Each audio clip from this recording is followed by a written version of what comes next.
Are you coming to the tree where they strung up a man? They say murder three. Strange things that happen here, how stranger would it be if we met at midnight in the hanging tree? Welcome to Strange Things, broadcasting from the Arkansas Radio Studios in Laredo, Texas.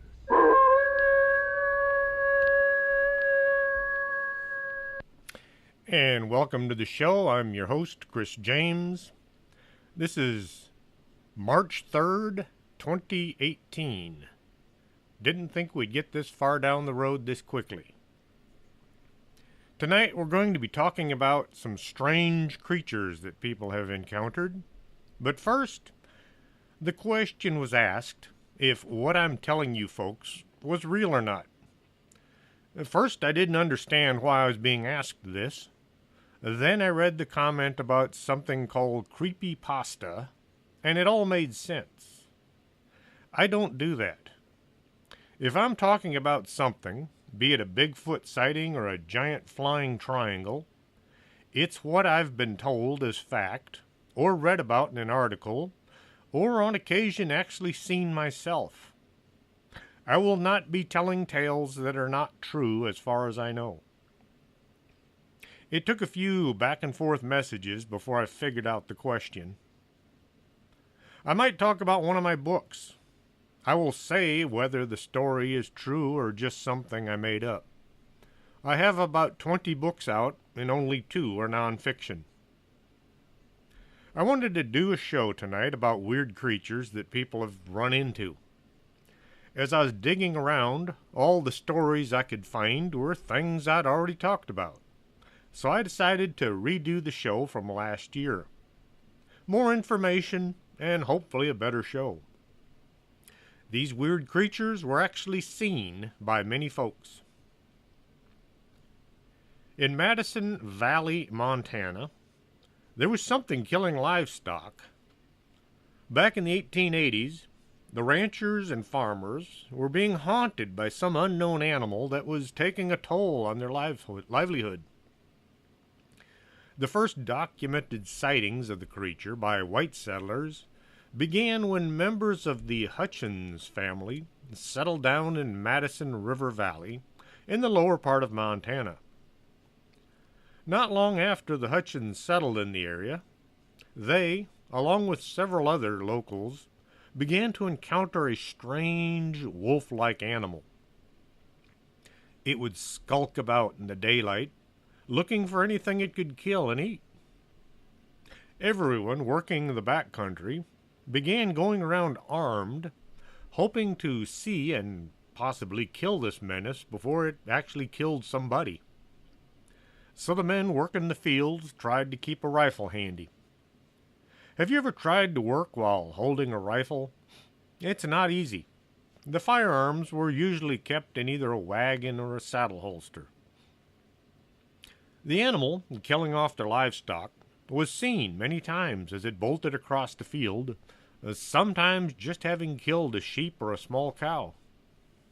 The rancher would run to his horse or his wagon and grab his rifle and try to shoot the beast. As the death toll increased and the ranchers grew desperate, they began to hunt for this animal, hoping to end its reign of terror. A rancher named Israel Hutchins had lost a few cows to this beast, and he intended to shoot it if he ever got the chance. Most of his neighbors thought it was a wolf. It was big and covered with brown hair, with black hair mostly across its back. The beast was not afraid to come out in the daylight. Wolves mostly hunt in the evening, but it's not unheard of for them to hunt during daylight hours when it's cold out. They also tend to prey on sick or injured animals, thus thinning out the weak and allowing the herd to grow stronger. When wolves were reintroduced into Yellowstone National Park, the elk population became much healthier, and the area where the elk had eaten all the plants began to bloom once more. Well, back to the hunters. The hunter was preying on healthy livestock, and it was always alone. Israel spent many a day and quite a few nights out guarding his herd and waiting. Then, one day, he spotted his foe. The creature was about to attack one of his cows. He took careful aim and fired. At long last, the marauder was down. Israel looked over the body of the killer, and he became confused. It kind of looked like a wolf, but then again, it kind of didn't. The body was huge and covered in black and brown hair. If you looked closely, you could see brown fur with black stripes running throughout. The head sat low on the shoulders. The muzzle came to a near point. The back legs were shorter than the front, giving the back a slope towards the tail. Israel took the body into town and traded it to a local taxidermist for a new cow to replace one of those lost to the beast. Joseph Sherwood mounted the creature in what looked like a kind of an aggressive pose, and then he tried to figure out what he had. As said earlier, the head came to a point. The jaw didn't look anything like a dog or a wolf. Not knowing what to call the thing, he began to refer to it as the Ringdocus. Joseph put it on display at his general store near Henry's Lake, Idaho, until the 1980s, when the body mysteriously disappeared for a while. Where did he come up with the name Ringdocus? No one can say for sure. It's an unknown name for an unknown animal. The local Indians had a legend of the Shunka Warakin. The Shunka Warakin is an animal mentioned in American folklore that is said to resemble a wolf and a hyena, or possibly both. If you look at the Ringdocus, it does look like a cross between both creatures. According to cryptozoologist Loren Coleman, a Shunka Warakin means carries off dogs. Coleman suggested that the creature was some animal unknown to modern sources. The Ringdocus was displayed in Idaho in the grocery store window. The zoologist had a look and said he had no idea what this creature was. December 2005 to November 2006, an unusual-looking wolf was killing animals. It killed 36 sheep and injured 31 more in Macomb and surrounding counties in Montana. It was shot in November 2nd, 2006 in Garfield County, Montana, after having killed 120 sheep.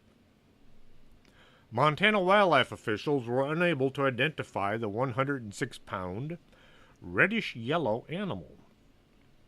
Once again, Loren Coleman thinks that this was the Shunka Warakin. Naturally, the nasty, noisy, negative naysayers will tell you it's just a wolf and nothing more. These folks refuse to ever entertain the possibility there are things out there that science just can't explain. Their theory is the creature was a wolf or a hyena that had escaped from a circus. Probably one of those circus train accidents they're always talking about. A lot of bizarre-looking animals are blamed on circus train escapees. The idea being, if people believe it once, they should believe it 1,000 times. Indians see animals all the time that scientists say don't exist, like Bigfoot and the Shunka Warakin. The Ringdocus, or Shunka Warakin, or the Mystery Beast, as it is sometimes called, is now on display in a museum in Ennis, Montana. People ask why they never did a DNA test to determine exactly what the thing is. The museum in Ennis doesn't own the animal. The museum that does refuses to allow tests, thinking that the tests might come back saying the creature is just a wolf, or just maybe the tests will be screwed up, and say the creature is something other than what it really is. How often have you heard of scientists testing something and only to discover later on that the tests were no good? They'll say the sample was degraded or contaminated. So right now, we can only look at this mystery animal and wonder what it really is. Ringdocus or Shunka Warakin? I'm going to take a brief pause and play some commercials, so don't go away. We'll be right back after this. You're listening to Arkanasa Radio.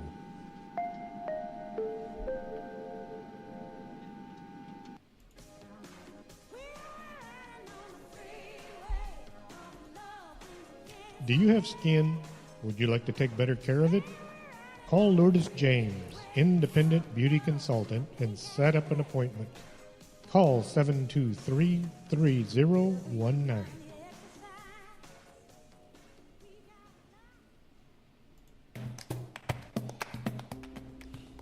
Coffee, nectar of the gods. And at the Organic Man Coffee Trike, you'll find coffee made the right way, one delicious cup at a time. Stop on by 4501 McPherson, Suite number 9. And remember, life is too short to drink bad coffee.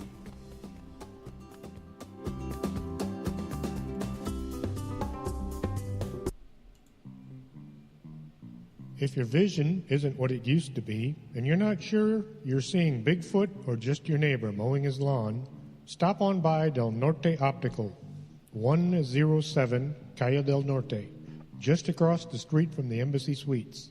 You should be able to see what you're looking at.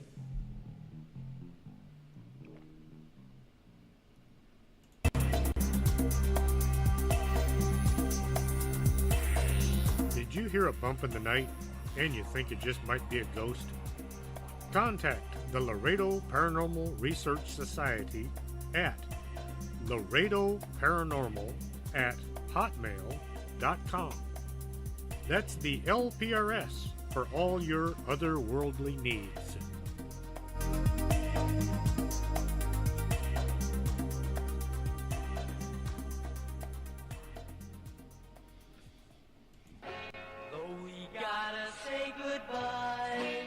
No, don't say goodbye. Stay with us. This is Arkanasa Radio. Quédate con nosotros. Estás escuchando Arkanasa Radio.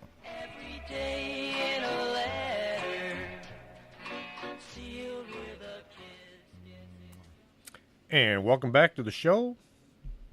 In Dover, Massachusetts, just west of Boston, back in April 1977, a weird-looking creature was seen on 3 separate occasions by several people. The creature was first seen on Farm Street, crawling atop a stone wall. The witness thought it was some kind of demon, and this led to its name. It was called the Dover Demon. At about 10 p.m., the 17-year-old William Bartlett was driving along Farm Street with 2 friends in his Suburban. William was so shocked by the creature he hit the gas and sped away. The 2 in the car didn't get to see a thing. I've seen this myself. Person driving is looking around so as not to hit anything. The passengers are usually focused on other things, and sometimes they'll miss what the driver sees. Well, these passengers wanted to go back, so the driver turned around and drove back to the stone wall. By the time they got there, the demon had moved on. William's sighting was reported to the police, who were very skeptical.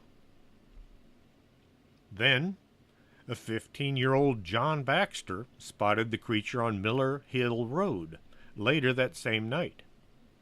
It was just about midnight. John was walking down the dark road when he spotted what he thought was a friend of his up ahead. John called out to the shadowy figure, but it turned and ran into the woods. Thinking his friend was having fun with him, John began to chase the shape through the woods. The creature stopped next to a tree. John approached, still thinking it was one of his friends messing around in the dark. When he was close enough to see what he'd been chasing, John froze. The creature was nothing he'd ever seen before. His description was close to what William Bartell had seen. John began to fear this thing might just attack, so he turned and made his way back to the road. A passing car saw John and stopped to give him a ride. John was very glad to jump into the safety of the vehicle. The last report was by 15-year-old Abby Brabham and 18-year-old William Taintor. Taintor was driving Abby home when they ran into the creature on Springdale Avenue as they were crossing a bridge. Both Miller Hill Road and Springdale Avenue cross Farm Street. The thing wasn't wandering too far. This is mostly rural farmland with a few houses mixed in. The area is less than a square mile. Abby described the creature the same as William and John. She added that the eyes glowed from within. The creature was described as standing about 3 feet tall. Its skin was kind of a reddish-orange color, and it looked like sandpaper more than anything else. The creature had no hair visible anywhere on its body. It had a large head for the size of the body, which was shaped kind of like a watermelon. The eyes were nearly as big as the head was nearly as big as the body. The eyes were orange and they glowed from an inner light. The arms and legs were thin and it didn't look as if they could support the body.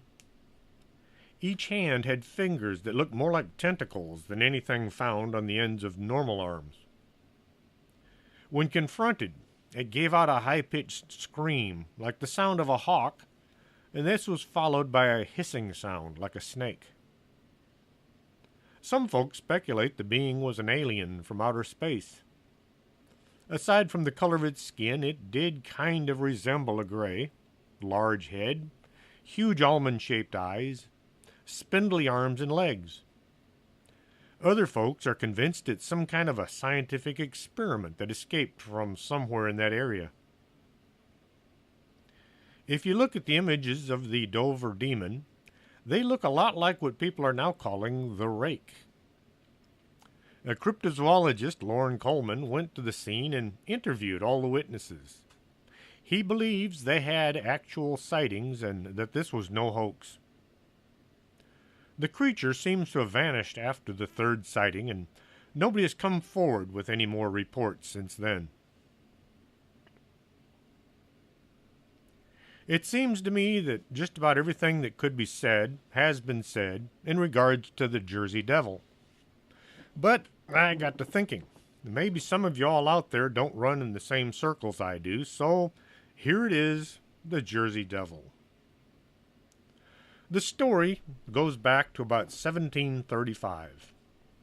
A woman living in what is called the Pine Barrens gave birth to this legend. She was known as Mother Leeds, and this was to be her 13th child. And she wasn't too keen on making her family any bigger than it already was. Her husband was a known drunk and did little to help out or support the family. Mother Leeds is said to have placed a curse on the yet-to-be-born child, declaring it might as well be a devil. When number 13 arrived, he was misshapen, to say the least. It had a head that kind of looked like that of a horse. Sprouting from the shoulders were a set of huge bat wings. The body was more animal than human. The feet had hooves. This weird creature flew about the room, causing the midwife to scream and duck for cover. The creature killed the midwife, as well as Mother Leeds, before it attacked and killed its father and some of its siblings.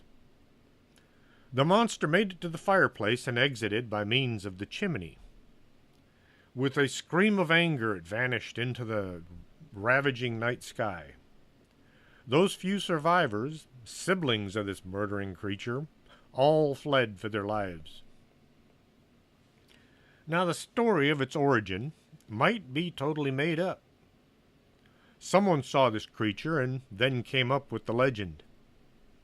Now, just because the story might not be true, it doesn't make the creature any less of a mystery.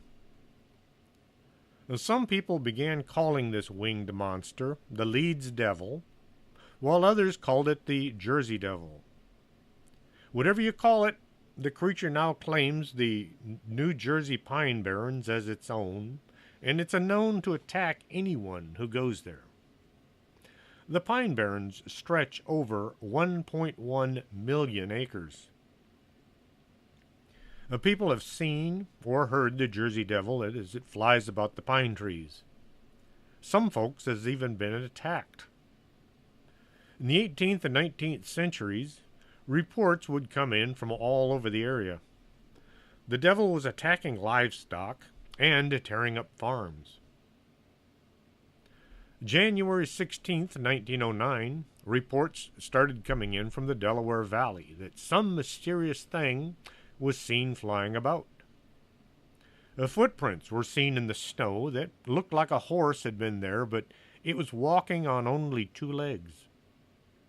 The tracks would cross over and sometimes under fences. They went over barns as well as houses. Soon the reports began coming in from towns and cities. In Camden and then Philadelphia, people reported seeing the Jersey Devil. The authorities decided to try to follow this elusive creature. They enlisted the aid of bloodhounds in order to follow the Jersey Devil, but the dogs refused to follow. Instead, the hounds all cowered in their pens. The schools were closed, and some men refused to travel to their jobs. Some businesses began to suffer due to a lack of manpower. The police spotted the creature and attempted to shoot it, but the devil was able to fly away, seemingly unharmed. Even the fire department got involved when they trapped the devil by blasting it with their hoses. The devil always managed to escape, despite the best efforts of those trying to capture or kill it. Livestock in these areas went missing or were killed. 1927, in Salem City, a cab driver stopped to change a flat tire. As he was working, something came swooping down from above. He heard the sound of huge wings as it grew closer. Frozen in fear, the driver saw this huge animal as it landed on the roof of his cab. The creature was incensed by this vehicle and took out its anger on the vehicle. After tearing at the roof of the cab, it leaped into the sky and vanished, leaving behind a scratched and dented vehicle, as well as a terrified driver.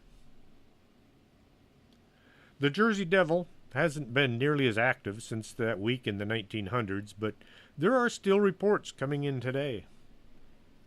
In 1972, a young woman was returning from college when she had her encounter. She was driving along the Green Tree Road when she spotted something crossing the road behind her car. She slowed and looked in the rearview mirror. The creature was taller than a man and walked as if it was hunched over. It had what looked like goat's legs, and it was covered with fur. It walked as if it weighed a lot, plodding along. She was so terrified by what she had seen, she got to her apartment, but she stayed in her car until the sun came up. A young boy named Keith was camping in the Pine Barrens when he had his encounter. He'd been bow hunting and had nailed a rabbit for dinner. As he made his way to his campsite, he became aware of something following him. He could hear something moving as he would walk. Whenever he would stop to listen, it would stop as well. This unknown thing seemed to be following him all the way back to his campsite. When things like this happen, folks tend to convince themselves they're just imagining it. Nothing like being alone in the middle of nowhere to fire up the old imagination. Once back at his tent, Keith got a small fire going to cook his meal. As he sat over the fire, The thing that had been following him was now moving in a circle around him. It moved through the brush, never coming close enough to be seen. Well, finally Keith crawled into his tent for the night and tried to relax. Sleep was just around the corner when something let go with a horrible scream. It sounded like the air horn of a truck. Keith sat up with his heart pounding. He listened, trying to determine what had made this tremendous sound. All was quiet. He settled back, thinking or hoping that it was nothing. Just as he was getting settled, the sound of hooves stomping behind his tent got his attention. He was now wide awake and trembling in fright. Keith grabbed his hunting knife and waited for the attack. He hoped whatever it was would lose interest in him and simply go away. And Keith laid there in the dark, knife in hand, all night long. The sound of something moving around the tent soon grew quiet, but this did nothing for his shattered nerves. All Keith could do was lay there and wait for the light of day. The creature never came any closer, but Keith didn't get any sleep that night. He said he'd never go camping alone again, and he was definitely not interested in camping in the Pine Barrens, even in a large group. And Kelly was on a field trip with her class into the Pine Barrens. The class was canoeing along the Nescachuga Creek that ran right through the Pine Barrens. As they were paddling along, they heard something walking through the thick brush. Whoever it was keeping pace with the canoes. It sounded as if it was walking on 2 feet. The footsteps were accompanied by a low, throaty growl that didn't match any known animal. The sounds grew distant after a few minutes. Rowing a canoe along a river or creek, it'll wear you out. The teens pulled into the bank to stretch their legs and work out the kinks in their muscles. As they were walking around in the brush, Kelly and a friend found a bag that had been ripped to shreds. The ground around it was covered with hoof prints. They looked like horse hooves, only a lot bigger. As they stood there looking at the ground, the sound of a beast came from the trees. It sounded angry and full of hate. Jumping back in their canoe, they took off down the river, but now the thing was following them through the trees again. They could hear the sound of hooves crunching on limbs and occasionally a growl. The two girls began rowing harder, trying to get as far away from whatever was making those scary noises. Well, rowing a canoe fast, they managed to flip it, and the two teens were forced to struggle, just trying to stay afloat. They lost everything they had in the river. And thinking at any minute the creature would attack, they swam holding the partially submerged canoe. They made it out of the trees and into a clearing. The creature didn't follow them after that. They were both glad to still be alive, if cold and wet. It's not a big thing to refloat a canoe. You just need some shallow water and firm footing. One person keeps their end in the water as the other lifts. Then you both rotate the canoe, dumping out what little water remains. Soon the pair was rowing along the river, but they were both on their guard.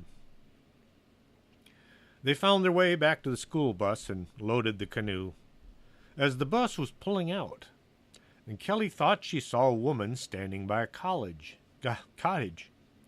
She was scratched and bleeding as if she'd been running through the woods.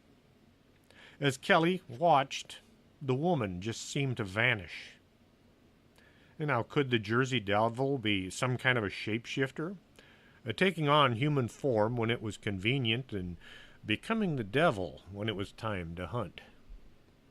Well, I'm going to take a break here, play a couple commercials, and drink some more coffee. So don't go away. We'll be right back after this.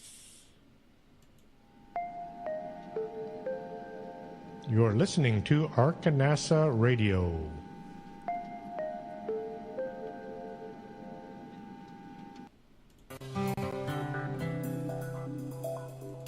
Are you taking care of your skin, or are you going to wait and see how time treats you? Take care today by contacting Lourdes James, Independent Beauty Consultant, at 956-723-3019. Don't let time get the best of you.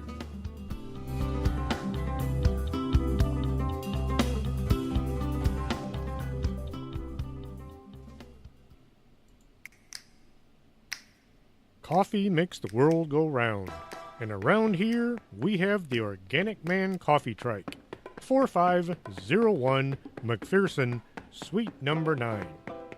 If you're not looking for coffee, try their tea. It's the best in town. And remember, life is too short to drink bad coffee.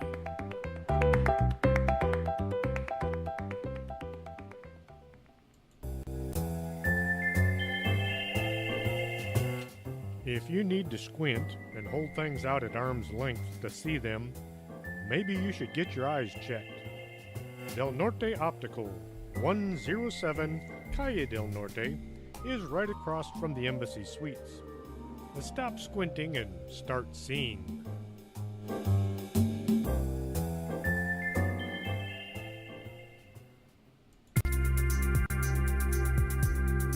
This is Arkanasa Radio you've been listening to.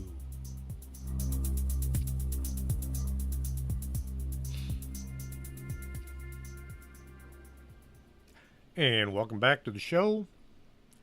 I love camping, but these days as my body has recorded all my misadventures and it hurts if I sleep on the ground, my new form of camping involves a trailer with a bed and a shower.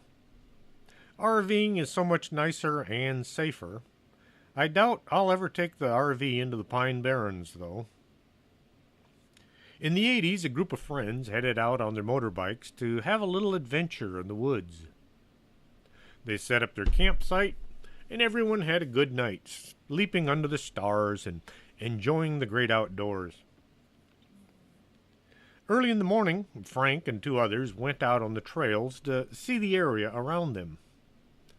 Not my idea of seeing things. Moving through the trees on a motorized vehicle, you're more focused on the trail ahead than the scenery around. But they were there for the thrill. They motored along until they're about 100 yards from camp. Frank's motorbike suddenly stalled. This was followed by his friend's bikes stalling as well. Now, one bike quitting is not unheard of, but 3 all at the same time? Now that's unheard of. From the trees around them came an inhuman scream. It sounded wild and angry. The 3 were glued to their spot.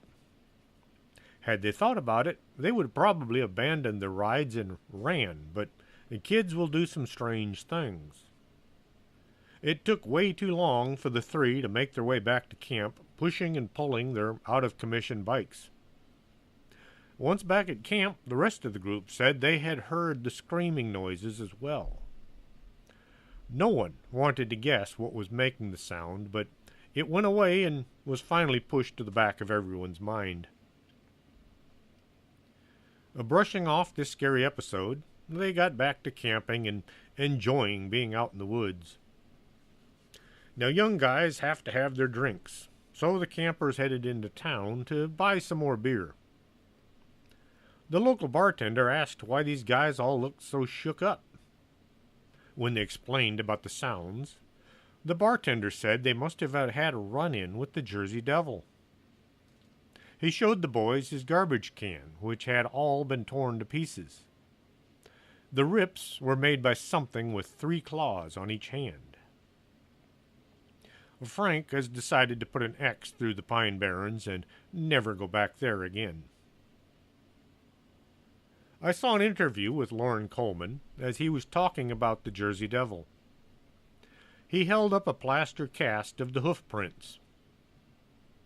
I looked at the screen and I thought, the hoof prints had horseshoes.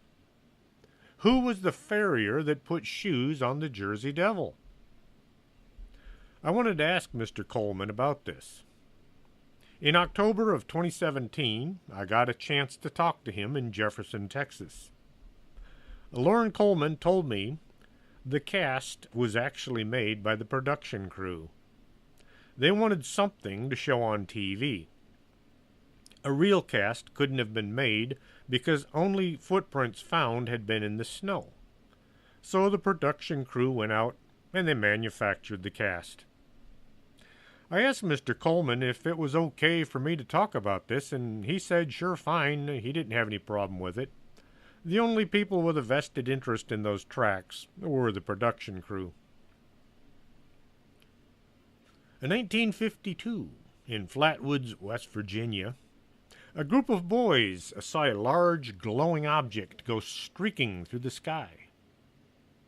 Thinking it might be a meteorite, or better, a UFO, the boys took off in the direction the light had been going. It was 1952, known as the Summer of Saucers. This was during the biggest UFO flap in U.S. history.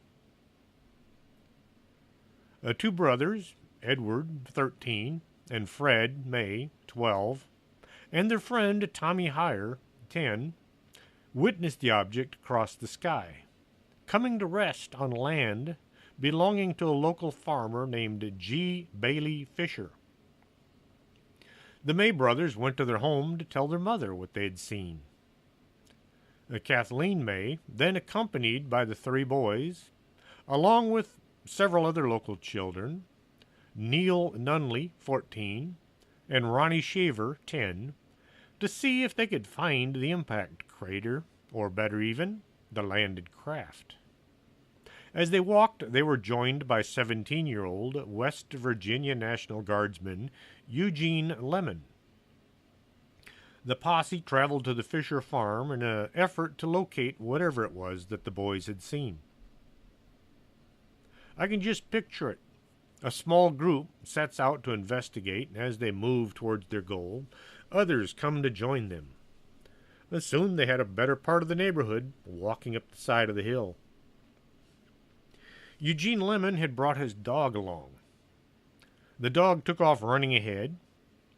It began barking and snapping at something in the trees, and then turned and ran back to the group with its tail between its legs. Now the dog had to be encouraged to continue on with its owner. After walking about a quarter mile, the group reached the top of a hill.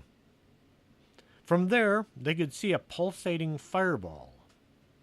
They could smell something pungent that made their noses itch. The itch turned to a burning sensation.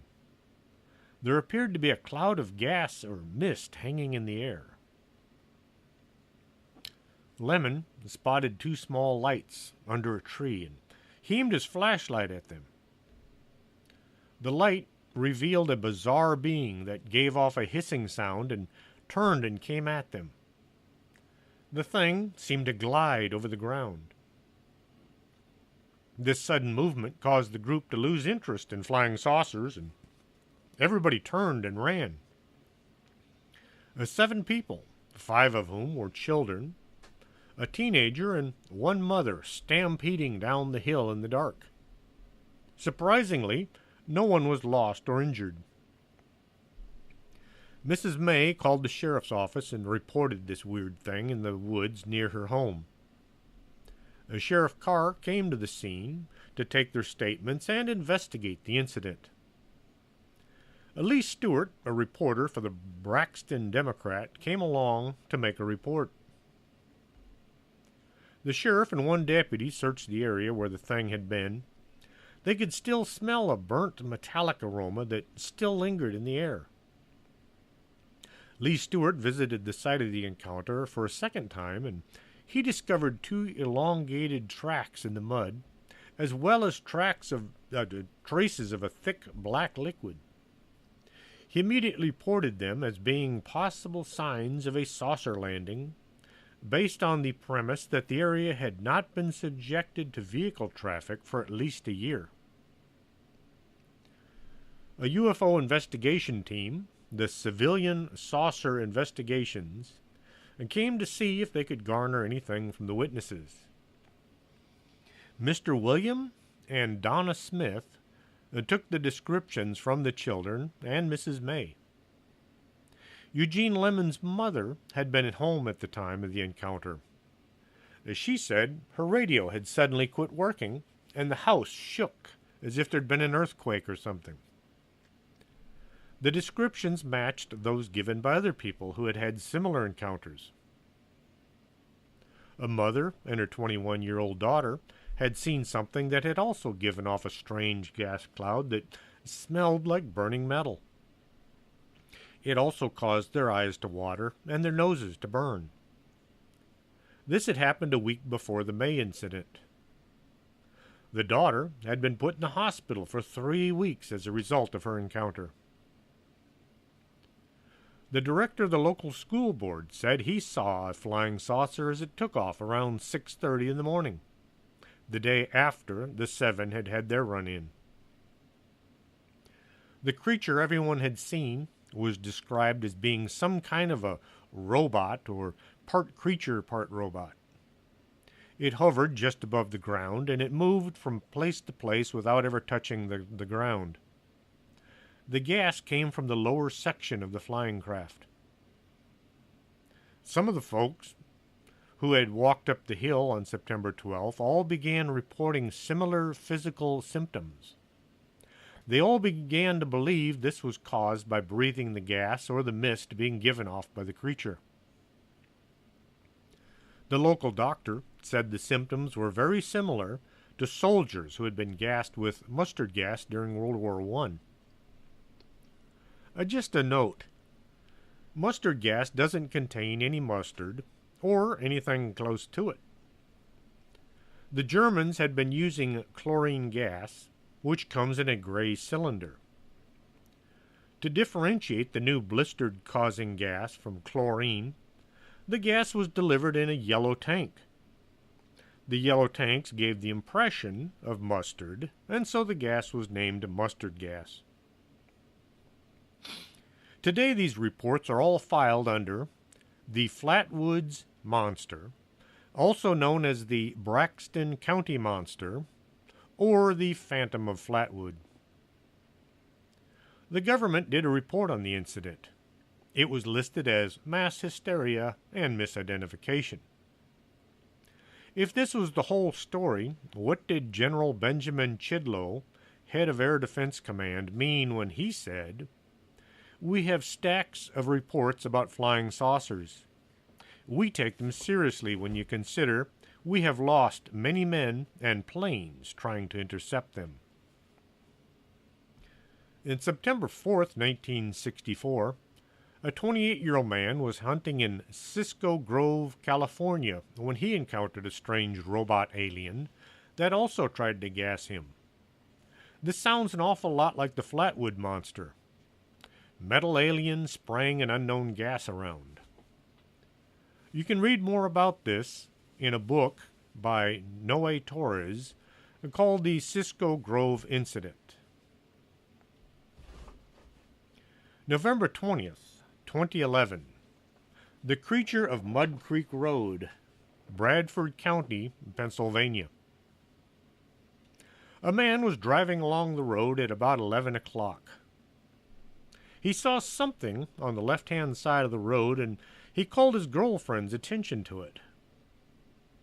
As she looked over, and at first thought it was a naked man crawling along the side of the road. She laughed about it, but then she realized this was something else. The driver kind of had the same idea, but he wanted to get a better look. He pulled the pickup over to the side, right in front of this weird-looking thing. Putting the high beams on, the couple could now see what was on the road. The creature was about 30 feet in front of them. It was on all fours and was moving away from them. The body was very low to the ground and in a manner no human should have been able to lay in, let alone crawl. The body was very muscular. The skin was black or dark brown. It was very wrinkly, and there was no hair. The head was huge, and it had ears that were about 6 inches long and stuck out and upwards, looking kind of like ears of a bat. The face was that of a wolf. The teeth were sharp-looking. The eyes were big as silver dollars, solid black, but they didn't reflect the light from the vehicle. It had about 8-inch claws at the end of each finger. The man said it looked as if this creature should have had wings to go along with its general appearance. The couple sat there staring at this monster for about 12 to 15 seconds. It seemed as if the thing wasn't aware of them. It just kept crawling from the ditch out towards the center of the road. Once it was a few feet from the edge, the creature began to stretch its body. As they watched, the thing squatted on its hind legs, and it maneuvered its upper body into an upright position. It squatted there, kind of like a kangaroo. The thing held its upper arms in close to its chest. It leaned forward. As its arms made contact with the gravel, it continued stretching. The body was getting longer. The woman swears it looked as if the thing was now growing hair all over itself. Long, stringy hair. Now the creature looked to be about 9 feet from hind legs to the top of its head. Suddenly, the creature turned as if it had just now realized the couple in the pickup were watching it. The back arched, and the monster sprang forward, clearing the rest of the road and coming down in the ditch on the far side. It ran away on all fours and vanished into the thick brush. Later on, the man said he would have said this thing was a gargoyle if it had had wings. As far as I know, this is the only report of anything like this in the area.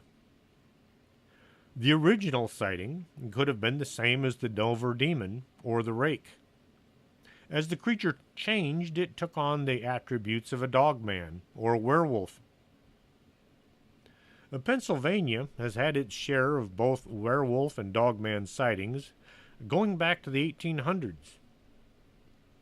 A hunter shot and killed a huge wolf, but when he went to get the body, he found a naked man laying on the ground with a bullet hole in him. Yes, the hunter might have mistaken a man for a wolf, or the wolf might have been a man running around looking like a wolf. 1990, a group of teens were walking home through a wooded area. As they walked, they could hear what sounded like some carnivore crunching on the remains of a dead animal. One of the teens turned his flashlight on the area where the sound was coming from. The light landed on a man with the head of a wolf. It stood up on 2 legs and ran away into the night.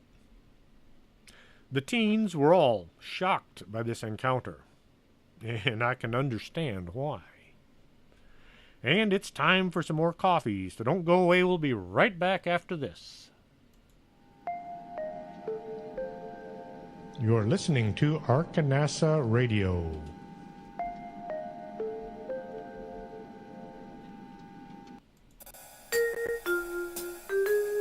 Makeup isn't something you want to just smear on and hope for the best.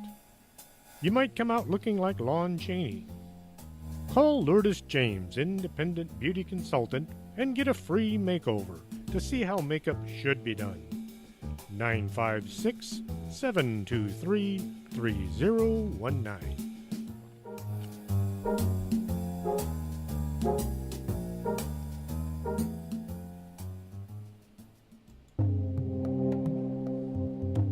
Back in 1776, someone said, "Give me coffee or give me death." And if that's how you feel, you should be at the Organic Man Coffee Truck. They make coffee the right way, one delicious cup at a time. 4501 McPherson, Suite number 9. Coffee, the stuff dreams are made of.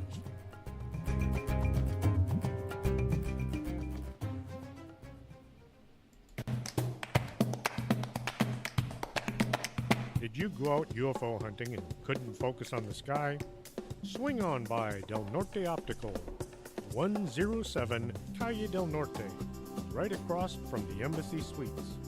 That's not a weather balloon, that's a flying saucer.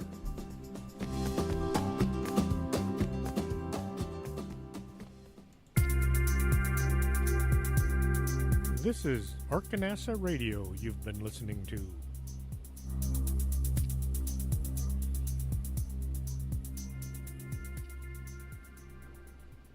And welcome back to the show. Next, we're going to go to Loveland, Ohio. This creature was first sighted in 1955. The witness thinks it may have been in May. A salesman was driving along late at night, doing what salesmen used to do. He'd been on the road for a while, and he stopped to either stretch or perhaps relieve himself. He pulled to the side of the road and shut off his headlights. The salesman was pretty much in the middle of nowhere between towns when he saw what at first he thought was a dog on the side of the road. As he watched, the animal he saw was no dog but some kind of a lizard. The creature suddenly stood up on its hind legs. The salesman could now see there were 3 of them, all looking like bipedal lizards. The 3 were about 4 feet tall, with what looked like frogs' faces. In the dark on the side of the road, it looked as if these diminutive lizard men were having a conversation.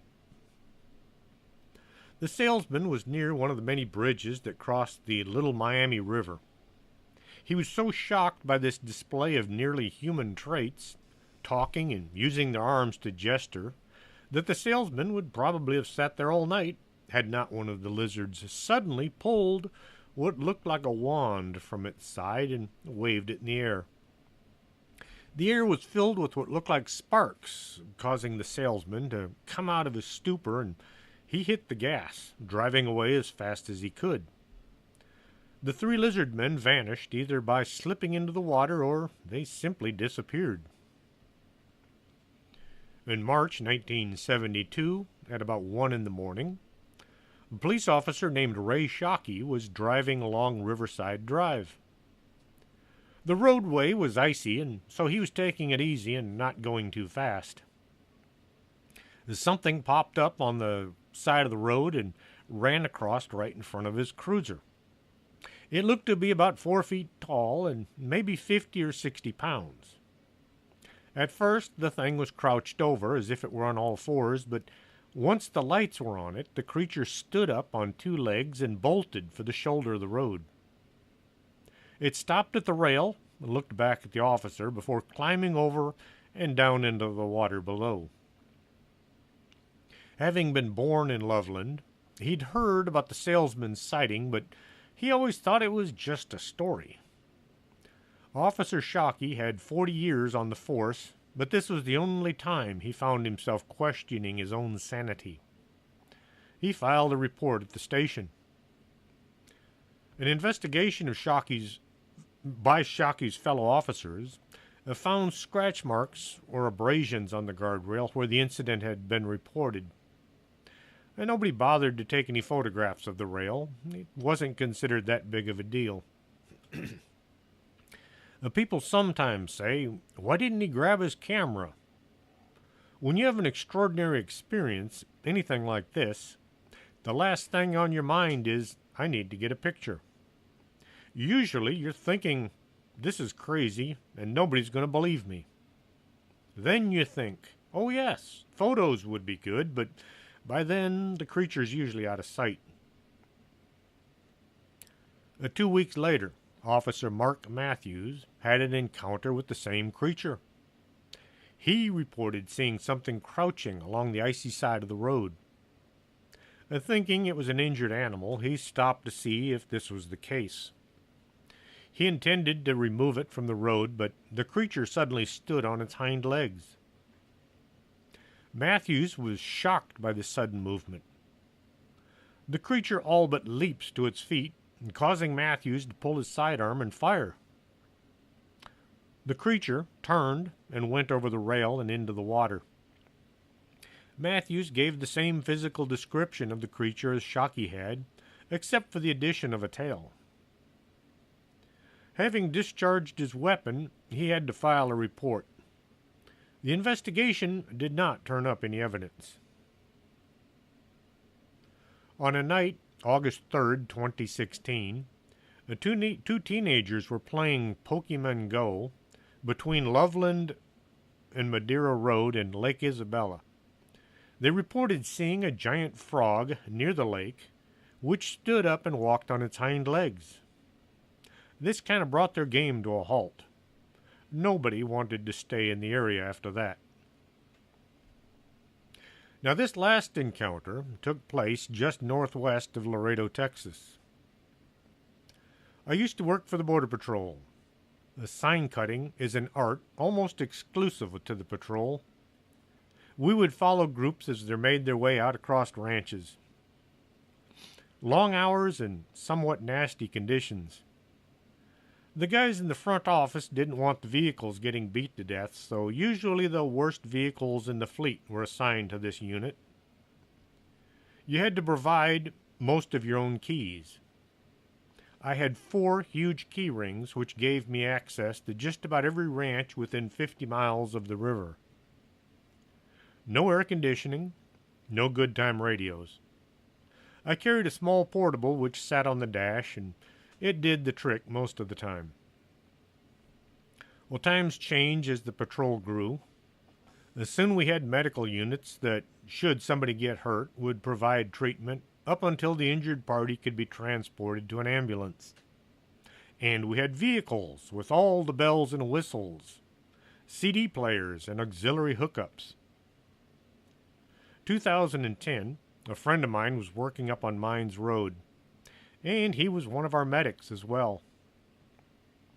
He spotted some footprints crossing the road, so he called in a few sign cutters to get on the tracks. My friend drove ahead to try to see where the group was heading. I won't bore you with all the details on how we would work. Just pretend you know what we're doing. Up near Tiendas Road, a couple of women who had been hiding in the brush came running out, waving their arms at my friend. He at first thought somebody might be hurt, but the women said they were being followed by some weird-looking animal. They said it was as big as an elephant and covered with dark brown hair. These women had grown up working on ranches in Mexico. They knew what a bull or an ox looked like. Something had scared these women. It had followed them for about a mile. When they saw the Border Patrol unit, they felt relieved that they weren't about to die. They were that scared. The whole group was finally rounded up and questioned. They all had the same basic story. It was huge, covered in hair, and it had been following them as they crossed the ranch. Once all the paperwork was done, the aliens were returned to Mexico. Maybe a year later, in the same area, a second group of aliens.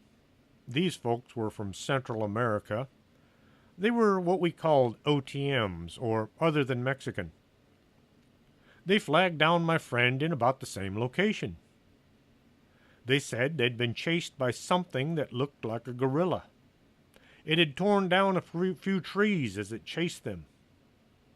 The group had hidden in the brush until they saw my friend driving by.